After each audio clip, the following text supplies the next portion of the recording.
Very good afternoon to everyone who's joining. And today's really exciting discussion is part of our Life in Lockdown series. We're going to be looking at the future of work, which is an interesting topic. I mean, the coronavirus pandemic has accelerated the process of digitization, and I think it's really sort of embodying the idea of the primacy of the virtual ecosystem as kind of really taking precedence. Uh, Such changes has also reignited some concerns about the nature of work, the emerging new patterns in labor markets, and especially this fear of automation. I mean, this larger idea of tech taking over, it's also infiltrated into insecurities about how work is going to pan out in the future. So that's an important sort of discussion point that I want to tap into today. But also, there's been a positive impact of this protracted lockdown, which has been this push towards sustainability. We have seen that these lockdowns around the world has given nature some time to heal, and we've also sort of realized what a massive impact we've been having, or an adverse impact we've been having on the environment for all this while. So a critical question that I want to pose today is how, as we chart our path towards post-pandemic recovery, how do we also ensure that as we work towards economic viability of people, of markets, of sectors, and of jobs, we don't forget the gains we've made in terms of sustainability over this lockdown. So how do we find that critical balance? For this, we have two really distinguished speakers who have the pleasure of speaking to today. We have Professor Adnan, who's an assistant professor of economics at NYU Abu Dhabi. She holds a PhD from Princeton University, and her research interests includes labor markets, employment, female labor force, and education. And currently, I think we are working on the impact of COVID on migrant workers, which is a fascinating project. We also have Mr. Rushva Parihar, who is a sustainability consultant and the curator of World Economic Forum's initiative of the Global Shapers Community in Mumbai. He's also the founder of Water, which is an organization that works to activate youth to take action for water and climate change in India. So I really look forward to this discussion, and I want to sort of jump right in and pose the first question, Mr. Nan, which is what factors do you think will really have a role in shaping the future of work, especially in the Middle East region, as we sort of move towards some semblance of recovery during and post COVID-19? So, what are some of the key factors you think would really play a role in the Middle East region?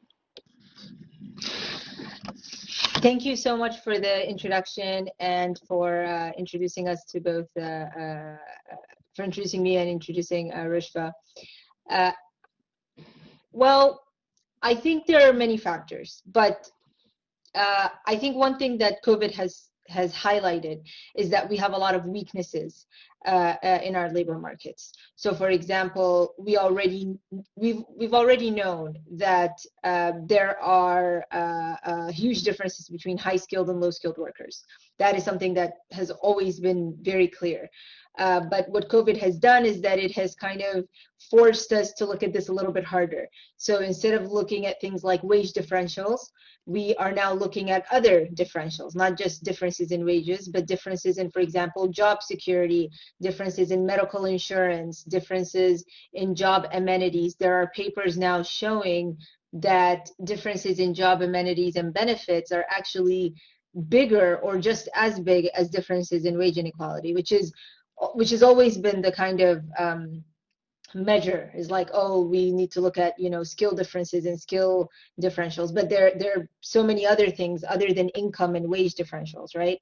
And then also one of the really big pushes that have been happening recently is work from home, right? So to what extent can you work from home? This is very much correlated with education, very much correlated with, actually, interestingly enough, being a woman. Women are actually they're in jobs that are much more likely to involve working from home. Educated people and people who have high-level professions are also much more likely to work from home. So that is also related to your issue of sustainability.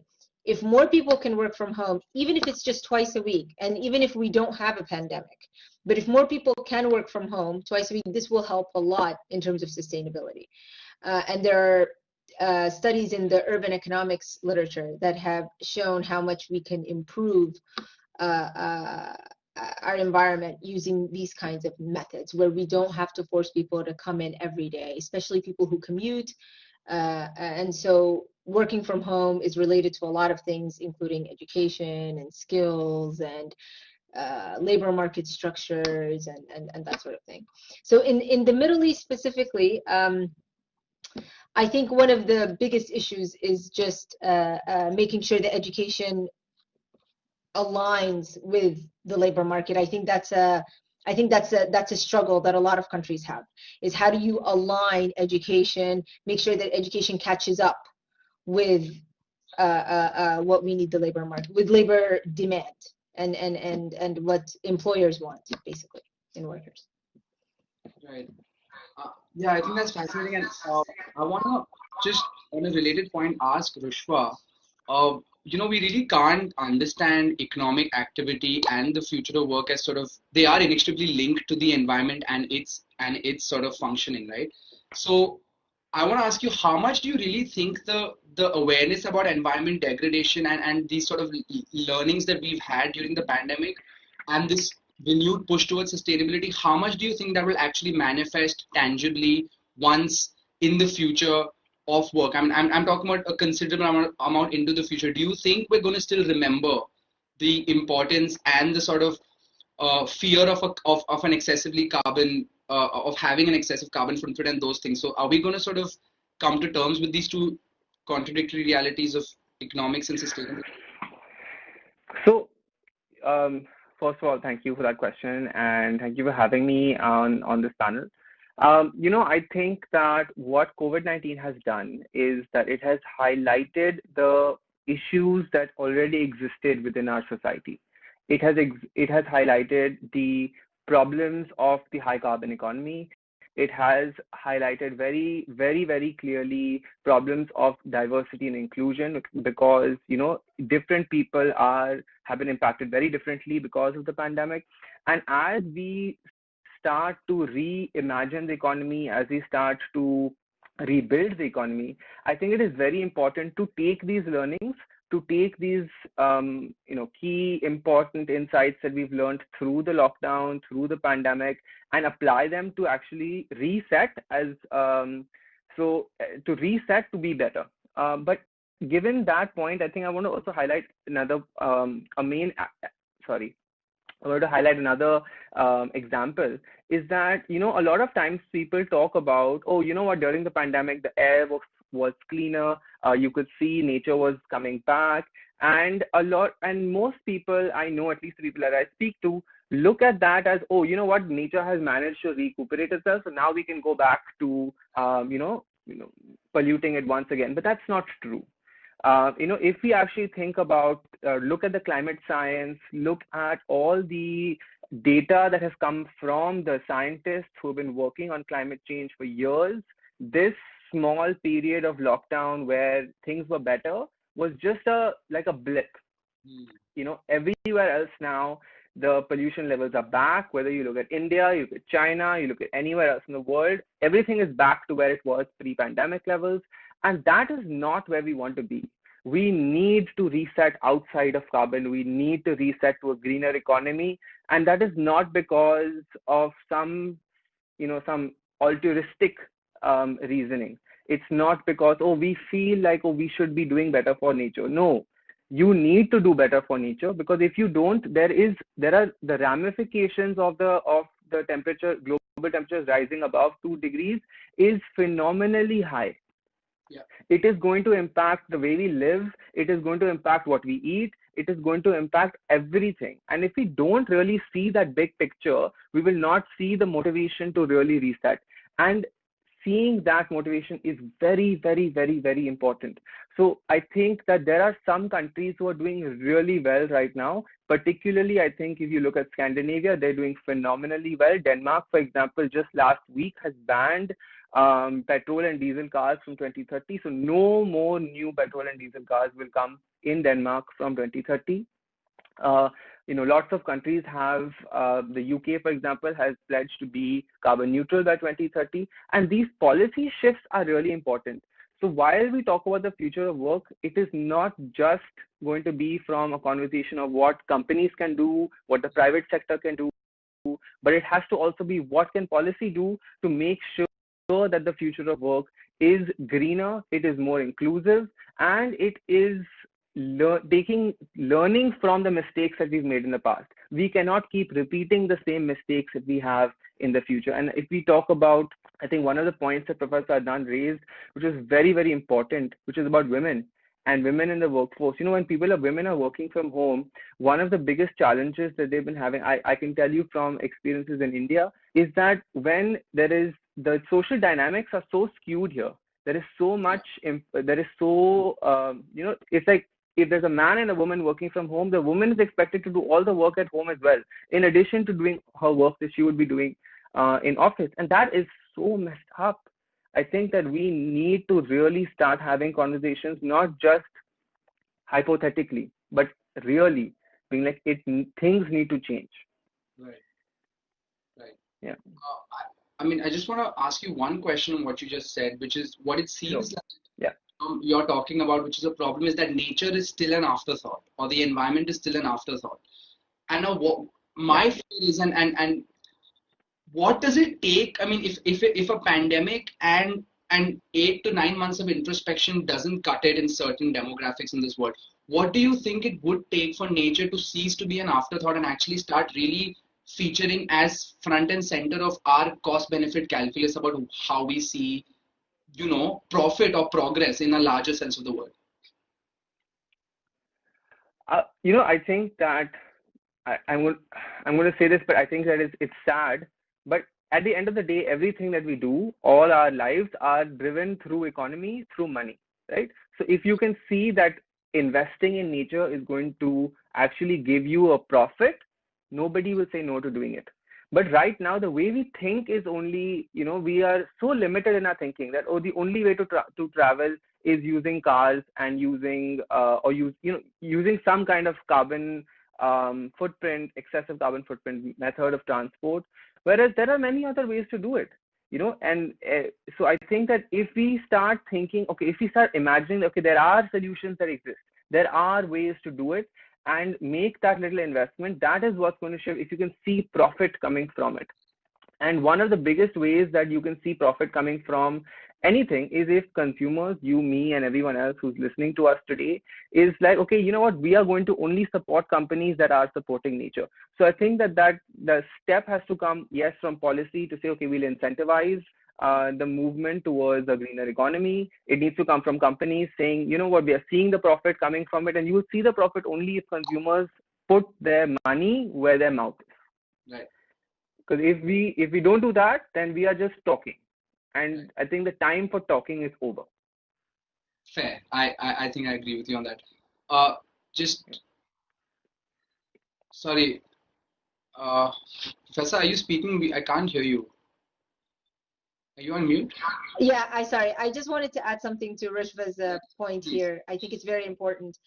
I completely agree. I think we are very much, we're empowered by incentives, right? And so I think it's very important for people to not just look at these studies and say, oh, look, 40% of professionals can work from home, but only 1% of elementary of people in elementary occupations can work from home, right? These are all these studies have come out of COVID-19, the emphasis of who can work from home, the emphasis on who has job security, who has medical benefits, all of these things. But it's important for us not to just look at these statistics and look at these results, but also say, well, okay, how can I use these results to inform policy so that we can have a sustainable economic future? And one way you can do that is say, well, since 40% of professionals can work from home in this particular country or in this context,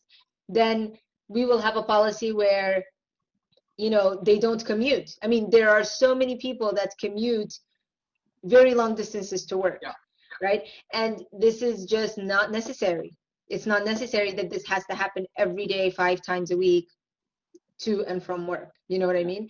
So this is one area that can easily be implemented, we already know who can work from home twice a week or whatnot, and this can substantially reduce our carbon footprint. That's a great point, and I want to just talk about one specific fear that I have heard come up a lot between people, especially for a long time, but kind of exacerbated by the pandemic and the push towards going digital. Is the fear of automation, robotics, and AI, whether it's going to change the nature of work and what's going to be needed in terms of skilling. So what I want to ask Professor Adnan is, in the Middle East, or in the context that you are intimately familiar with, how much of a threat do you think automation and AI is in terms of employment? I mean, is it really creating that existential threat that one feels like it is from the outside, or is that being spoken of in are we misattributing is my question. How do you sort of see that playing out? So I think automation, I do think automation is one of those topics that causes a lot of hysteria unnecessarily. Okay. And I really unnecessarily, because, the way most economists have been talking about automation is that automation is, jobs don't get automated, tasks get automated. And there's a difference between a task and a job. So, it's not like your whole job gets automated, right? But there are certain tasks that you do that will get automated. And that's fine, because then you're going to be asked to do other tasks.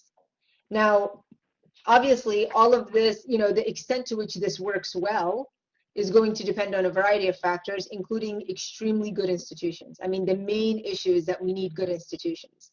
We need good institutions to identify beforehand what is going to get automated and to train workers accordingly.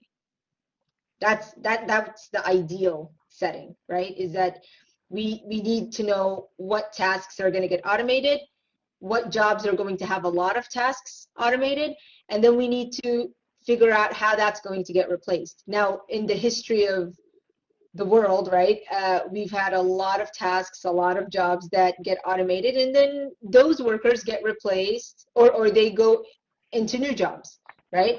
But this is going to get more and more complicated if employers don't want to train, or if we don't have the right institutions, or not enough time and energy is being put into this, or if educational institutions are too expensive, they're not accessible to people, people don't know how to get the AI skills they need, they don't know how to use, they don't know how to acquire machine learning, all of these other things.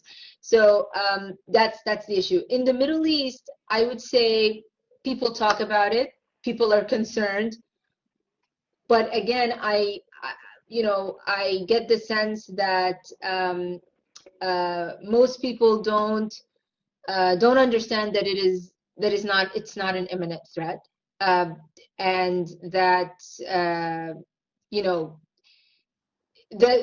can resolve it. You can just improve the skills in your field. There may be less information. I mean, I think employers and institutions have a better role to play here.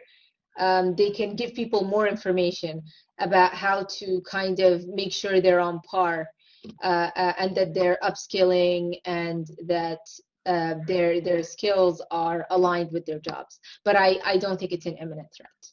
Right. You raise an important point, which I want to sort of get Rushva's opinion on, is that we also need to ensure that to dampen the fear of automation, we need to ensure that skilling is also keeping up. So, and you also spoke about, the sort of plight of women who have to also manage housework. So I want to touch upon the inequalities problem. How much do you think this push towards sustainability, which kind of a work from home is one of the ways, but how much do you think this push towards sustainability in the labor market is going to exacerbate in existing inequalities? And what does it do for our larger goal of a less divided and a more equitable world order? I mean, so how do you sort of envision that scenario playing out? So, okay, so I have to say, one, that I am an eternal optimist. So I always look at brighter picture, better picture, silver lining, right? So given that, I think that there are two things. One is that automation, machine learning, digitization, AI, basically the tenets of the fourth industrial revolution are already here, and the fourth industrial revolution is going to happen.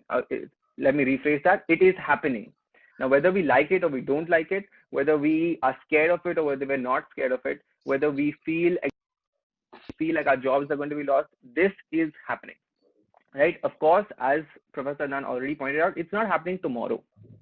It is a slow process that will happen over time, but it is going to happen.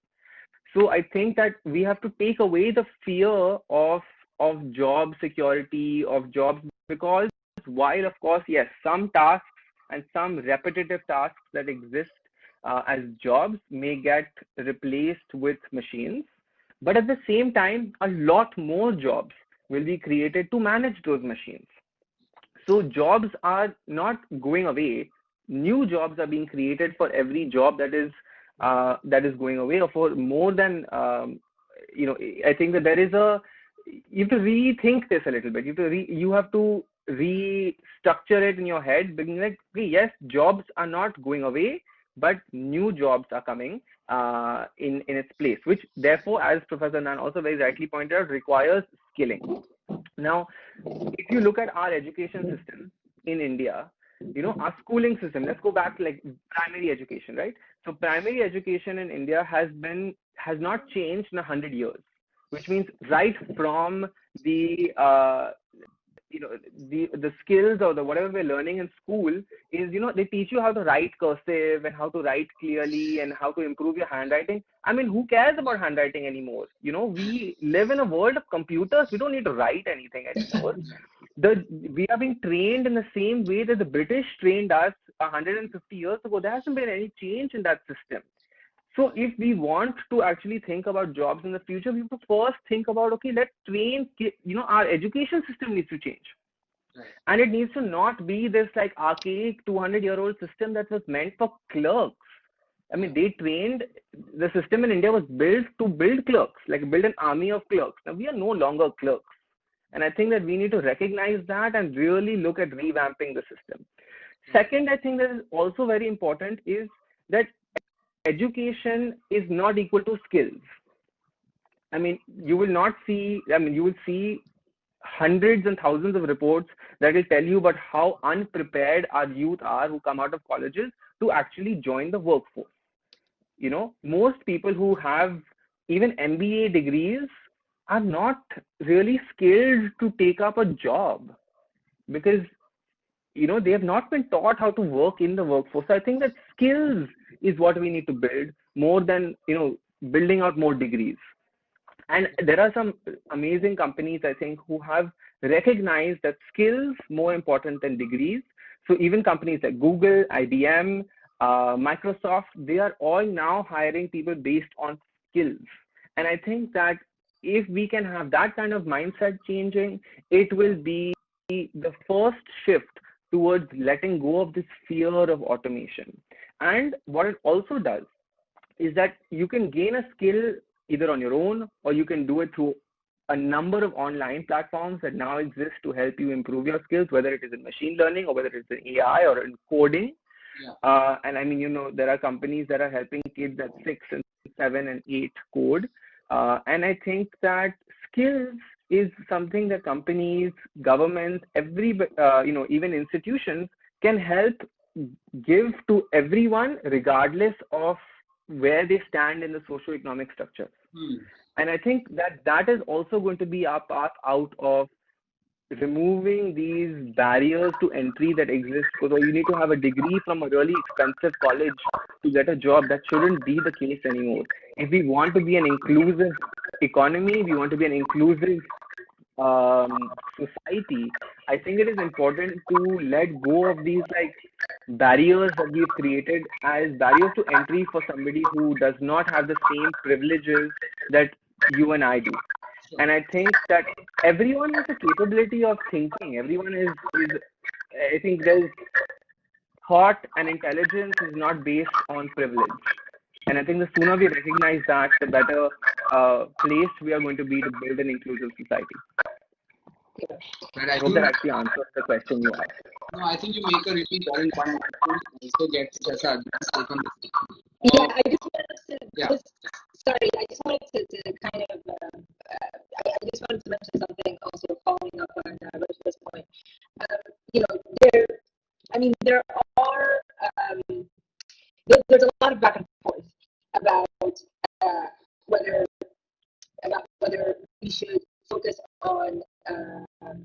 college level educational attainment versus vocational training.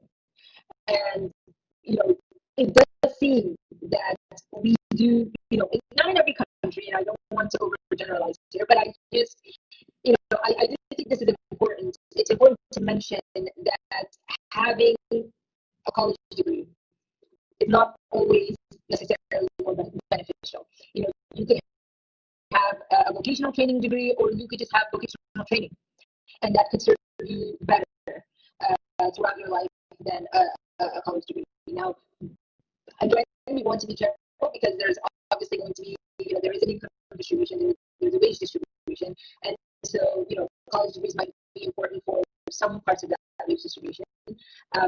But in general, vocational training could be more useful for the majority of people. And this is especially important in the context of countries like the United States and some other Western countries where we have a lot of people who have student loans. And so you have the majority of people in their 20s and 30s who are paying off student loans, loans that were given to them so that they can attend universities. Highly expensive universities. And so you have these people who don't necessarily have the best skills. It depends. Again, they don't necessarily have the best skills, but they have to pay off this huge debt, and they're young adults. And so this is going to hamper other activities that they want to engage in throughout their life. So this is important. Definitely true, and it reminded me of one thing you said right at the start, which kind of seems very important to bring up right now, which is the massive difference or asymmetry between skilled and unskilled labor, or really probably gets exacerbated during something like a pandemic and a push towards sustainability on that front. So my question to Professor Adnan is, do you think that there's a risk of there being hyperpolarization or an increasingly polarization between high-skilled and low-skilled labor? Because it seems like, at least from the outside, that there are big winners, but there are also big losers. And I know that even Rushva, you spoke of skilling and ensuring that we bridge these barriers by providing sort of skills, but we can't ignore the fact that there are many historically marginalized groups that do not have access, and it probably would not have access, and they often are the ones who are doing unskilled labor. So do you feel this widening gap of us and them sort of really coming to the fore now in the future? I mean, how do you see this polarization playing out, if at all? I guess first Professor Adnan, and then I'll also get Rushva in on the same question before we sort of... Sure.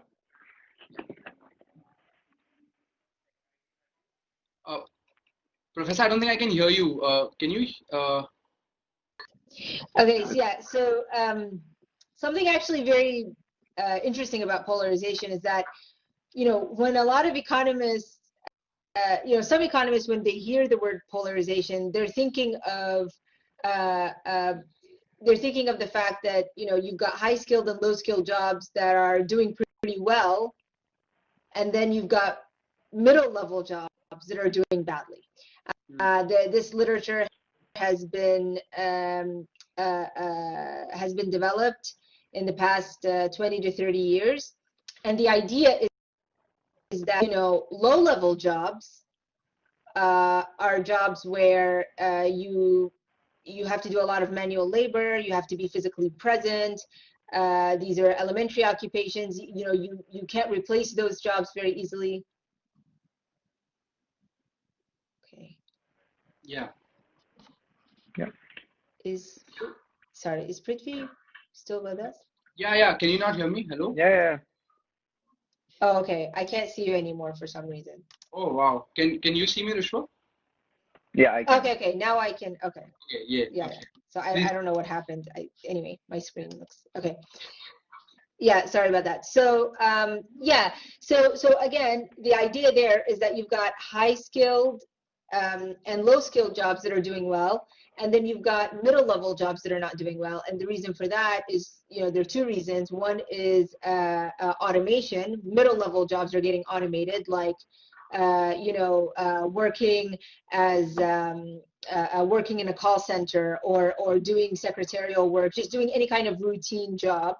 Okay, as Rushva was saying earlier, working as a clerk, right? Clerical workers, these kinds of tasks, tasks that are associated with these kinds of jobs are the ones that are getting automated. And this is way before COVID and way before the recent level of digitization that we're talking about. And then also the second reason is outsourcing. And especially with respect to the United States, there are a lot of studies that were done on how a lot of mid-level jobs, routine jobs, are getting outsourced. So it's actually the middle class that has been the most affected by polarization. According to this literature, they have earned lower wages over time, and they have also had lower employment prospects over time. Okay, right. And it's the high level, high skilled and low skilled jobs that have done well. Now, with respect to COVID, this changes a little bit, right? Because now we're not dealing with outsourcing and automation as much.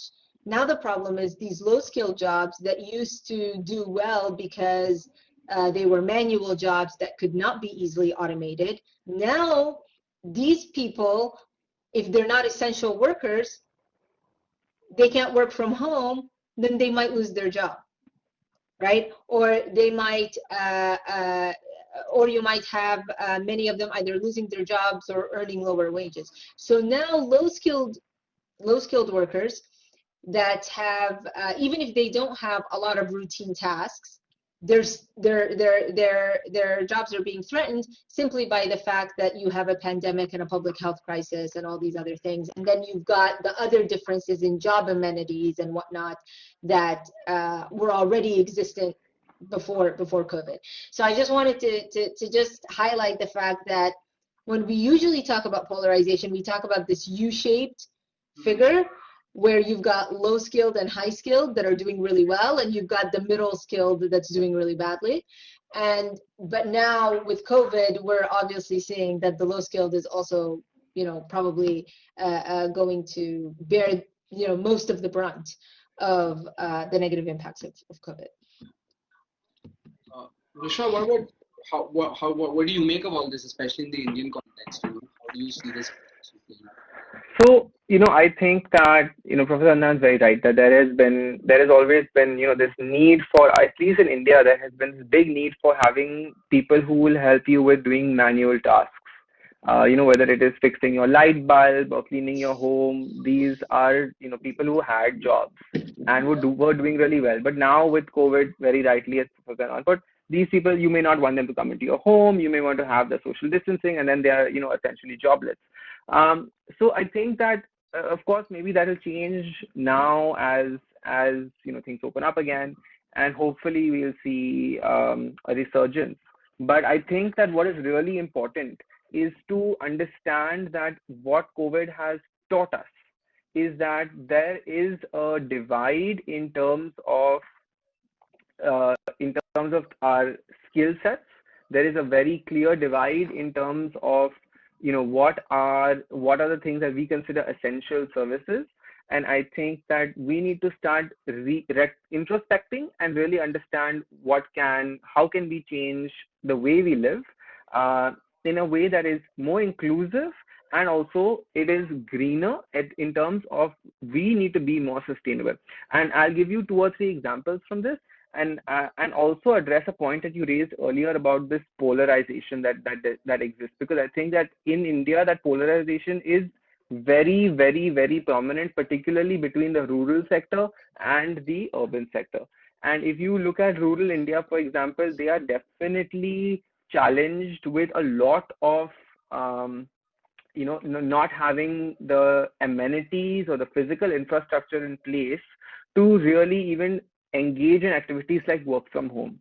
I think that and in order, if we can build that up, if we can build, and we are right now at this precipice where we can actually leapfrog directly into a digitized world in India, which doesn't need to go through the same process that I think many of the Western countries have gone through, which is building a big, very expensive electricity grid, and then setting up very expensive wire systems in order to build telephone and connectivity. We have this technology available today to leapfrog directly into a, with an internet tower and with solar energy, to really be, to create these like micro centers all around around the country, particularly in rural India, which will also help stop migration, like rural to urban migration, which is the biggest sustainability concern. Because if more and more people come and live in the cities, then they are, the cities get overcrowded. That increases the carbon footprint in the cities. And if we can really say, everyone is going to live wherever they are and work from there, it's going to be, it's something that we can definitely help in terms of sustainability. What we can also do, and I think I'll give you an example of something that we've been doing as a part of the Shaper community, is we've been providing phones, and I think through phones, we've been doing education. We've been doing, I'm not going to use the word education, but we've been teaching kids on their phones. And they're not kids here in Bombay, but the kids in like Baramati, outside of Baramati, outside of Nagpur, in villages where essentially the teachers themselves don't know how to use phones. The teachers don't know how to teach digitally, but the kids are very savvy with phones. We don't realize, but I'm saying this as if I'm 50 years old, but like the younger kids essentially are like, it boggles my mind as to how tech savvy they are. And even if they've never seen a phone before, or they've never held a phone before, they are able to catch up like this. Which means if we can just give them the skills on their mobile devices, we can give them content on their mobile devices, there is no limit as to what they can achieve. And I think what we need to do is stop limiting our own thought and our own thinking that, people in rural India don't know anything. They know everything. We have to just empower them to learn something that we have access to very easily. And it starts really with helping, I think it really starts by helping kids learn to be creative and learn to think. And it should not be only for kids, it should be for everybody, because a lot of times what we do as job creators, or as policy researchers, or as researchers in general, is that, we think of the important thing that people need to learn is skills, like technical skills. But what they really need to learn, and I tell you this particularly from an Indian context, is to learn how to think. Because we have really conditioned our youths today to be mundane machines, copy paste, learn something verbatim and vomit it out on a paper. And that is really not going to teach you to think. And if you want to control the machines that will take over your jobs, that is something that you're very scared of, learn to think, because machines can't do that. Machines can copy paste and respond and do this verbatim copying for you, but they cannot really think of what that means or interpret that in a way. Yeah, makes a lot of sense. Sorry. Yeah. I wanna tell you that we're short on time, but I want to get just both of you. I know we've touched upon a lot of different things and a lot of it's a very intersectional sort of topic. What's your sort of, if you had to really like give a sort of takeaway message for people who are going to be watching this when this is telecast, a sort of a take-home message from either of you, what would that be before we wrap things up? I just wanted to give you guys the floor. We can start with, again, Professor Adnan and then move to Rushva.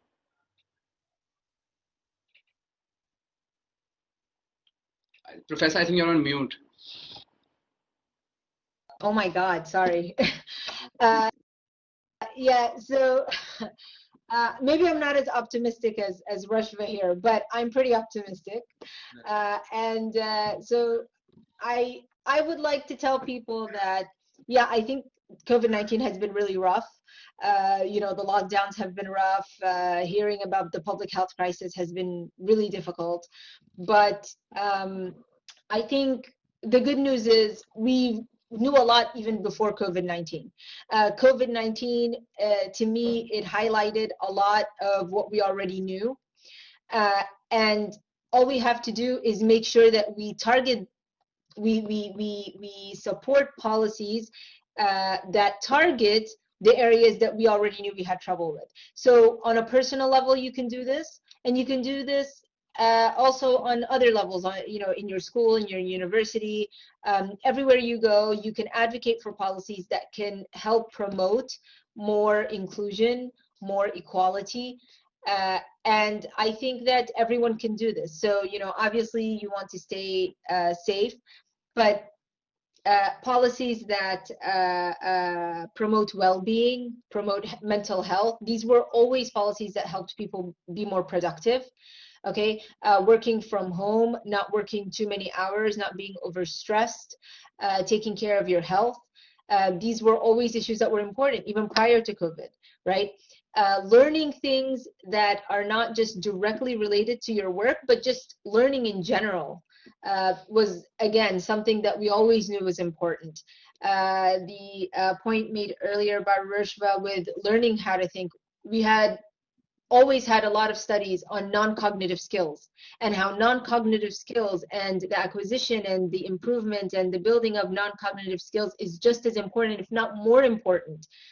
Even Nobel Prize winner James Heckman had studies on how non-cognitive skills had even higher returns, higher economic returns than cognitive skills, and how children who go to school before, who have early childhood education, benefit so much because they acquire so many non-cognitive skills, right? So these are always things that we've known. All we have to do now that COVID has thrown everything in our face, right? Now we just have to make sure that we advocate for policies that help us realize these goals that we have always known were important. Right. Yeah. And Rushwa, your parting message for us. Yeah. You're on mute, Rushva. Sorry. So I'm saying, so for everybody who is listening, I think that what is really important is to learn from what COVID has shown us. I think Professor Adnan very rightly put, all the issues that we've been talking about are not issues that have suddenly come up today or have come up in March when when COVID really struck the world. They have been issues that have been festering under the surface for many, many years. And I think that what COVID has done is just kind of ripped open that surface and has let all of these issues come out. So now that you've seen all the issues, you're clearly you're aware of them. I think we need to learn from them. And as we move towards rebuilding the economy, rebuilding society, we need to really make sure that we don't repeat the same mistakes that really got us to this in the first place. And what does that really mean, right? It means first, we need to learn to be a greener, we need to reset into a greener economy, which means we need to put climate change, we need to put environment, and we need to put all the challenges that are posed by both climate change and environment at the very forefront. Because climate change is something that we've been talking about since the 80s, right? I mean, there has been the term climate change has come up so many years ago, and I mean the biggest kind of shocker that came was way back when Al Gore first published The Inconvenient Truth. And since then, things have only gotten worse. But we continue to believe that climate change is something that's going to come in the very distant future. That distant future is already here. I think we need to understand and acknowledge that. And we need to really start taking steps towards combating and mitigating the issues that are caused due to climate crisis. Second, I think that what COVID has also really highlighted is the disparity and the issues that are caused due to not being an inclusive society. And I think that as we reset, we need to really think about for ourselves, how can we be more inclusive?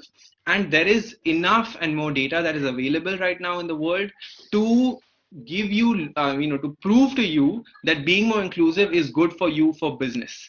So, if you look at for LGBTQ inclusion, for example, there is a direct correlation of economies or societies that are LGBT friendly and how they managed to recover over time. And that is not because just LGBTQ people are helping economies recover. That is because being inclusive, means that you are able to think better. You are able to you are able to foster innovation. You are able to allow for cross pollination, for cross thinking. You are able to be open to ideas.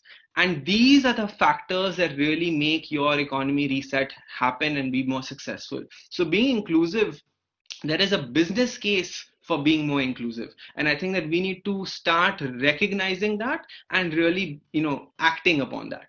And thirdly and lastly, I think that as people who are a part of this world, we need to start acting ourselves, and we need to start taking the onus about acting on ourselves. It can no longer be, oh, this government is going to do this work for us, or oh no, the companies need to do something. That's, we've been talking about blaming somebody else for all the problems that we face for many years. I think it's time to take action in your own hands and to put your money where your mouth is. So if you want to see a more inclusive world, you support companies, you support policies that are more inclusive. You want to see a greener world, start supporting companies that are being greener. Start supporting companies that are supporting governments or policies that are talking about climate change. We don't need any more coal fire stations to fuel our economy. We need to speak out against them. In the same way, we need to speak out against injustice, and we need to speak out against all kinds of issues that really have been the cause of our divide, and really help build back together and better.